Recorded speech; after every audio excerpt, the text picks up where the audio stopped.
जी प्रणाम, कहिए। प्रणाम स्वामी जी। स्वामी जी मेरे ना गले में दिक्कत होती है, रात को सोने के बाद गले से खराटे आते हैं। तो खर्राटे के लिए एक तो सोते समय कंठामृत जो गोली है वो मुंह में ले लिया करो, तो उससे कफ की भी प्रकृति है क्या आपकी? थोड़े मोटे भी हैं क्या आप? हाँ जी, मोटा हूँ थोड़ा जी, हाँ। वजन ज्यादा है जी। तो एक तो कपालभाति किया करो और दूसरा उज्जाई ऐसे गले को टाइट करके श्वास भरा और ऐसे भर करके आधा से 1 मिनट रोक के रखा, फिर दाएं नाक को बंद करके बाएं से छोड़ दिया। तो कैसा लगता है कि सांस घुट जाएगा? कोई दिक्कत नहीं। आप भस्त्री कपालभाति कितनी देर करते हो भैया?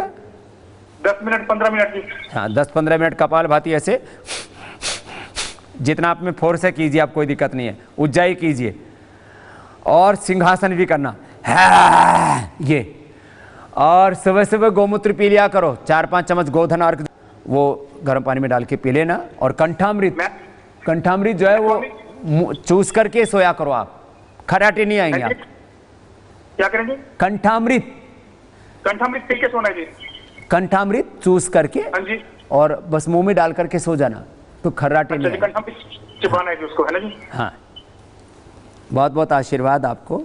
और ये कपालभाति उज्जाई का निरंतर अभ्यास करने से कितने भयंकर खर्राटे, स्नोरिंग, स्लीप एपनिया, सोते सोते श्वास रोकने, सब समस्याओं का समाधान हो जाता है।